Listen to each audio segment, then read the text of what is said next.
Good morning students. Discrete mathematics की first video के बाद अब हम आए हैं अपनी सेकेंड वीडियो लेकर। डिस्क्रीट मैथमेटिक्स के लास्ट टॉपिक में हमने डिस्क्रीट के बारे में जाना। डिस्क्रीट मैथमेटिक्स क्या है इसके बारे में हमने जाना, इसके एग्जाम्पल्स हमने पढ़े, सेट के बारे में हमने जाना, टाइप्स ऑफ सेट के बारे में जाना, सबसेट क्या है ये भी हमने जाना, और ऑपरेशंस जो कि हम सेट्स पर परफॉर्म कर सकते हैं इनके बारे में भी हमने जाना। तो वेलकम बैक, हम नेक्स्ट वीडियो लेकर हाजिर हैं। आज हम अपनी डिस्क्रीट मैथमेटिक्स की सेकेंड वीडियो के साथ आ चुके हैं। अब हम बात करेंगे कार्टेशियन प्रोडक्ट्स की। माना ए और बी दो सेट्स हैं और हमें उनका कार्टेशियन प्रोडक्ट निकालना है। Cartesian product means A multiply B, यानी कि ए और बी जो हमारे दो सेट हैं उनके जितने भी पेयर्स बन सकते हैं हम वो बनाएंगे। फॉर एग्जांपल, ए के अंदर हमारे पास वैल्यू है 1 एंड 2 और बी के अंदर हमारे पास वैल्यू है 3, 4 एंड 5। और अब हमें इनका कार्टेशियन प्रोडक्ट निकालना है, तो इनके साथ जितने भी पॉसिबल पेयर्स हम बना सकते हैं वो हम बनाएंगे। फॉर एग्ज़ाम्पल, 1 के साथ 3 का पेयर, 1 के साथ 4 का पेयर और 1 के साथ 5 का पेयर, और 2 के साथ 3 का पेयर, 2 के साथ 4 का पेयर और 2 के साथ 5 का पेयर। जितने भी दोनों सेट्स में पॉसिबल पेयर्स बन सकते हैं हमने उनके पॉसिबल पेयर्स बनाए। इसे हम बोलते हैं कार्टेशियन प्रोडक्ट्स, यानी कि ए और बी का multiplication. Cartesian multiplication is very important tool with the help of which we can get one set from two sets। बहुत ही इम्पॉर्टेंट टूल है मल्टीप्लिकेशन के लिए, जिससे कि हम दो सेट के एक सेट बना सकते हैं। आई होप आपको समझ में आ गया होगा कार्टेशियन प्रोडक्ट। अगर फिर भी कोई क्वेरी है तो आप मैसेज में लिख सकते हैं या फिर इस वीडियो को दोबारा से रिपीट करके देख सकते हैं। नेक्स्ट हम बात करते हैं वेन डायग्राम की। A diagram is used to show all the possible relations of different sets। जितने भी हमारे डिफरेंट सेट्स हैं उनके रिलेशंस को शो करने के लिए हम वेन डायग्राम का यूज़ करते हैं। That is very important for your exam also. For example, a एक सेट है जिसके अंदर वैल्यूज़ हैं 1, 2, 3, 4 एंड 5, और बी क्या है, अनदर सेट है जिसकी वैल्यूज़ हैं 3, 4 एंड 6। और अगर हम इसका वेन डायग्राम बनाना चाहें तो क्या होगा, ये हमारा ए का वेन डायग्राम है और ये हमारा बी का वेन डायग्राम है। और अगर हम चाहें तो इनके रिलेशनशिप्स को भी हम वेन डायग्राम के थ्रू शो कर सकते हैं।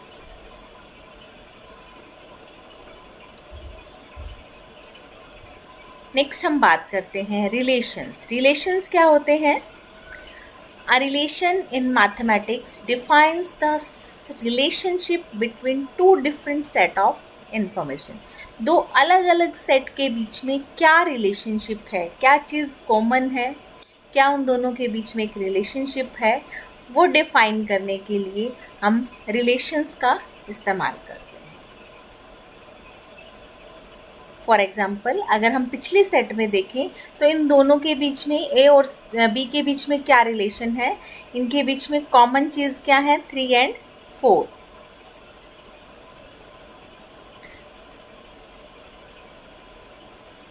अब हम बात करेंगे लॉजिक गेट्स की। लॉजिक गेट्स बहुत ही इम्पॉर्टेंट हमारे पास टॉपिक है। तो अब हम सबसे पहले हम बात करते हैं बेसिक लॉजिक गेट्स की। लॉजिक गेट्स क्या है? जितने भी हमारे इलेक्ट्रॉनिक सर्किट्स हैं उनके लिए बहुत ही इम्पॉर्टेंट है। इन गेट्स के थ्रू हम जितनी भी कंप्यूटर्स की जितने भी ऑपरेशंस हैं वो सब हम परफॉर्म कर सकते हैं। जितने भी कैलकुलेशंस हैं या फिर जितना भी काम है हम लॉजिक गेट्स के थ्रू परफॉर्म कराते हैं। हमारे पास 3 बेसिक लॉजिक गेट्स होते हैं, एंड, और नोट। और इसके अलावा अगर हम बात करें तो यूनिवर्सल गेट्स होते हैं नैंड एंड नोर, और दो स्पेशल गेट्स हमारे होते हैं एक्सोर एंड एक्सनोर। जैसा कि हम इस स्लाइड में देख पा रहे हैं, हमारे पास हम स्टार्ट करेंगे अपने बेसिक गेट से एंड और नॉट। ये हमारे बेसिक गेट्स हैं और इन्हीं गेट्स की सहायता से हम अपने यूनिवर्सल गेट और स्पेशल गेट्स को भी डिज़ाइन करते हैं।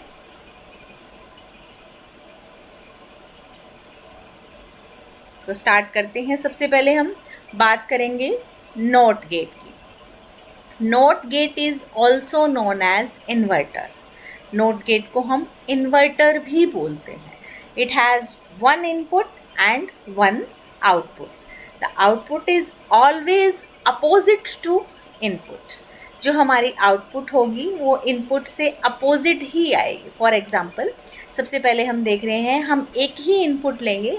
ए हमारे पास एक इनपुट है और अगर हम उसके आगे नॉट गेट लगा दें तो इसका क्या काम है, ये इसका अपोजिट करेगा। फॉर एग्जाम्पल, कोई एक वैल्यू गई है, पास हुई है ए, और अगर इन्वर्टर गेट उससे लगा दिया गया है इसके बीच में, तो वो क्या करेगी, ए बार, यानी कि अगर मानो कि ए की वैल्यू अगर हम देते हैं 0 तो वो क्या होगी 1, और अगर हम देंगे 1 तो वो क्या हो जाएगी 0। ये क्या है, हमारी एक ट्रुथ टेबल है कि जो भी हमारी ए की वैल्यू यहाँ से पॉसिबल वैल्यूज़ आ सकती हैं वो हम यहाँ पे शो करेंगे, जैसा कि इस ट्रुथ टेबल में दिया गया है। सॉरी, ट्रुथ टेबल में पॉसिबल वैल्यू क्या हो सकती है, एक वैल्यू हमारी 0 जा सकती है और एक हमारी 1 जा सकती है, और इन्वर्टर गेट क्या करेगा, उस वैल्यू का अपोजिट कर देगा। आई होप आपको नॉट गेट समझ में आ गया होगा। नेक्स्ट हम बात करते हैं और गेट की। इट टेक्स 2 और मोर इनपुट सिग्नल्स। अब हम जो इन और गेट की बात कर रहे हैं, यहाँ पर नॉट गेट में अगर हम एक वैल्यू ले रहे थे तो यहाँ पर हम क्या है, 2 वैल्यूज़ लेंगे, 2 इनपुट हमारे पास आएंगी और उसे हम नाम दे रहे हैं ए और बी। ए और बी कोई भी वैल्यू इसके अंदर इनपुट ले सकते हैं। क्या कहता है, if the value is high और 1, it will give output 1 only. और गेट का क्या काम है कि अगर दोनों में से कोई भी एक वैल्यू हाई जाती है, यानी कि 2 में से कोई भी एक वैल्यू 1 जाती है, तो हमारा जो रिज़ल्ट है वो भी क्या होगा, 1 ही होगा। हमारी आउटपुट भी क्या होगी, हाई ही होगी। जैसा कि इस ट्रुथ टेबल के थ्रू हम दे सकते हैं, 2 पॉसिबल वैल्यूज़ हमारे पास जा रही हैं। 2 पॉसिबल वैल्यू क्या हो सकती है, या तो ए 0 होगा या 1 होगा, और बी भी क्या हो सकता है, 0 होगा या 1 होगा। अब इसके कॉम्बिनेशंस बनाकर हम देख सकते हैं, अगर ए और बी दोनों की वैल्यू 0 है तो आउटपुट क्या रहेगा, 0 रहेगा। अगर ए की वैल्यू 0 और बी की वैल्यू 1 है तो हमारा आउटपुट भी क्या रहेगा, 1 रहेगा। और अगर ए की वैल्यू 1 है और बी की वैल्यू 0 है तब भी हमारा आउटपुट क्या रहेगा, 1 रहेगा, क्योंकि हम क्या कह रहे हैं कि वो हमें हाई आउटपुट देगा अगर दोनों में से एक भी वैल्यू हमारी हाई है तो। और अगर दोनों हमारी हाई हैं, इस केस में भी हमारे पास आउटपुट क्या रहेगी, 1 रहेगी। एग्जाम्पल्स के थ्रू आप इसको याद कर सकते हैं। जैसा अगर हम बात करें कि मैं चाहती हूँ, मैंने आपको एग्ज़ाम में 2 क्वेश्चंस दिए हैं, ठीक है, आप दोनों में से अगर एक भी क्वेश्चंस अटैम्प्ट कर लेते हैं तो आपका रिज़ल्ट क्या आ जाएगा, पॉजिटिव आएगा। इट मीन्स यानी कि दोनों में से एक वैल्यू अगर हमें हाई मिल जाती है तो हमारा जो रिज़ल्ट है, हमारा जो आउटपुट है वो क्या हो जाएगा, 1 ही आएगा। ट्रुथ टेबल आप इसकी देख पा रहे हैं। नेक्स्ट हम बात करेंगे एंड गेट की। इट टेक्स 2 और मोर इनपुट सिग्नल्स। अब और गेट की तरह यहाँ पर भी हम 2 या 2 से ज़्यादा सिग्नल ले सकते हैं, यानी कि मिनिमम हमें कितने चाहिए, 2 सिग्नल चाहिए। If the input are high then it will give output 1 only. कहने का मतलब क्या है कि अगर सभी इनपुट हमारी हाई हैं उस केस में ही हमारे पास आउटपुट हाई रहेगी, अदरवाइज लो रहेगी।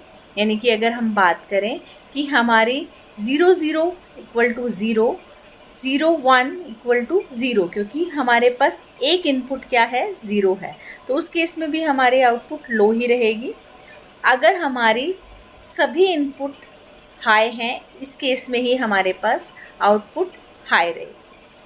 अगर हम इसे समझने की कोशिश करें, वही एग्जाम्पल मैं फिर से रिपीट करती हूँ। अगर मैंने एग्ज़ाम में आपको 2 क्वेश्चंस दिए हैं और मैं कहती हूँ कि आपको ए और बी यानी कि दोनों ही कंप्लीट करने हैं, तभी आप का जो आउटपुट है वो 1 रहेगा, यानी कि आपका रिज़ल्ट पास रहेगा। तो इस केस में क्या होगा, 1 और 2 यानी कि दोनों ही हमारे पास क्या होनी चाहिए, कंप्लीट होने चाहिए। दोनों ही आउटपुट अगर हमारी इनपुट अगर 1 है तो हमारे पास आउटपुट क्या रहेगा, 1। और इसके हम ये भी कह सकते हैं कि और में हम क्या करते हैं, और गेट हमारा क्या कर रहा है, ए प्लस बी, ठीक है। प्लस के केस में क्या है, 0 + 0 equal to 0, 0 + 1 equal to 1, 1 + 0 equal to 0 and 1 + 1 equal to also 1, ठीक है। लेकिन अगर हम मल्टीप्लिकेशन करते हैं तो 0 से किसी भी नंबर को अगर आप मल्टीप्लाई करते हो तो हमारा जो आउटपुट है वो 0 ही रहता है। तो इनकेस हम कह सकते हैं कि एंड गेट हमारा क्या कर रहा है, अगर सभी इनपुट हमारी हाई हैं तभी हमारे पास रिज़ल्ट क्या होगा, हाई होगा, अदरवाइज़ लो होगा। हाई के लिए हम 1 यूज़ कर रहे हैं और लो के लिए हम 0 यूज़ कर रहे हैं। आई होप आपको समझ आ गया होगा। ये थे हमारे बेसिक गेट। और अब अगर हम बात करें तो बेसिक गेट के बाद यूनिवर्सल गेट। अब यूनिवर्सल गेट इन्हीं बेसिक गेट के कॉम्बिनेशन से ही बनाए जाते हैं। बेसिक गेट्स हमने पढ़ लिए हैं, तो यूनिवर्सल गेट हमारे कौन से थे, नोर गेट और नैंड गेट। तो सबसे पहले हम नोर गेट की बात करें। अगर हम इस गेट को ध्यान से देखें तो नोर गेट हमारे पास दो हमारे जो गेट्स हैं उनको कंबाइन करके बना है, नॉट प्लस और। ओके, अब हमारे पास अगर इसके अंदर और गेट लगा है तो इट मीन्स 2 या 2 से ज़्यादा हमारे पास इनपुट सिग्नल होंगे। It produce output signal 1 when all input signals are 0। अब ये क्या कह रहा है कि हमारा जो आउटपुट सिग्नल 1 कब आएगा, जब दोनों सिग्नल्स 0 होंगे। कैसे होंगे, हम इस चीज़ को जानते हैं। फॉर एग्जाम्पल ए और बी हमारे पास 2 इनपुट सिग्नल्स आ रहे हैं। हमने क्या किया, यहाँ पर और गेट लगाया। और गेट का मतलब ए प्लस बी, ठीक है। और फिर हम उसके आगे क्या लगा रहे हैं, नॉट गेट लगा रहे हैं। इन दोनों से जो वैल्यू आएगी उसका इन्वर्टर अगर हम करेंगे, अगर हम उसका अपोजिट कर देंगे तो हमारे पास नॉर गेट आ जाएगा। फॉर एग्जाम्पल जैसे हम अपने ट्रुथ टेबल में देख सकते हैं 0 0, 0 + 0 क्या होगा, 0, ठीक है। 0 + 1 क्या होता है, 1। इस तरह से हम अपना और गेट निकाल लेंगे और जो और गेट की वैल्यू आएगी उसको हम अपोजिट कर देते हैं। तो यानी कि जहाँ 0 है वहाँ पर क्या आ जाएगा, 1, और जहाँ 1 है वहाँ पर क्या हो जाएगा, 0। तो हम कह सकते हैं कि हमारा 1 कहाँ आया, जहाँ पर हमारी दोनों इनपुट 0 है। यानी कि अगर सिग्नल्स 0 है तो वो क्या हो जाएगा, हमारा हाई सिग्नल जनरेट करेगा। ये हमारा नोर गेट कहता है। तो आई होप आपको समझ में आ गया होगा नोर गेट। नोर मीन्स नो, और प्लस नॉट। नेक्स्ट हम बात कर रहे हैं नैंड गेट की। अब इसके भी नाम से पता चल रहा है, नॉट प्लस एंड। अब यहाँ पर भी क्या है, एंड गेट लगा है तो हमें 2 या 2 से ज़्यादा सिग्नल्स चाहिए। It produce output signal 0 when all input signals are 1। अब ये उसका अपोजिट हो रहा है नोर गेट का, कि अगर हमारे पास सारे 1 हैं उस केस में हमें ये आउटपुट क्या देगा, 0 देगा। क्योंकि हमारा एंड गेट क्या कर रहा था, मल्टीप्लिकेशन कर रहा था। 0 0 0 0 1 1, सॉरी 0, ये क्या कर रहा है, हमें आउटपुट हाई कब दे रहा है, जब हमारे पास सारे सिग्नल्स 1 होंगे। अदरवाइज़ ये हमें क्या दे रहा था, आउटपुट 0।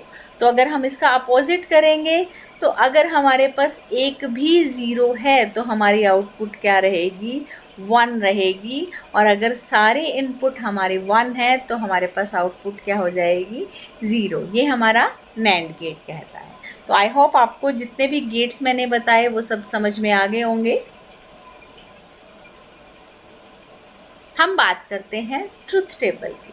ट्रुथ टेबल जितने भी हमारे मैथ्स के लॉजिकल ऑपरेशंस हैं उसके लिए हम यूज़ करते हैं, यानी कि जितने भी हमारे गेट्स के पॉसिबल कॉम्बिनेशंस हमने बनाए थे उसको अगर हम एक टेबल के थ्रू डिफाइन करते हैं तो वो क्या कहलाती है, हमारी ट्रुथ टेबल कहलाती है। हमने अपने हर गेट के साथ एक ट्रुथ टेबल बनाई थी और आपको एक्सप्लेन भी किया था। तो आई होप आपको समझ में आ गया होगा ट्रुथ टेबल क्या है। आई होप आपको आज की वीडियो अच्छी लगी होगी। आज हम अपनी सेकंड वीडियो जिसमें कि हमने डिफाइन किया कि गेट्स क्या होते हैं,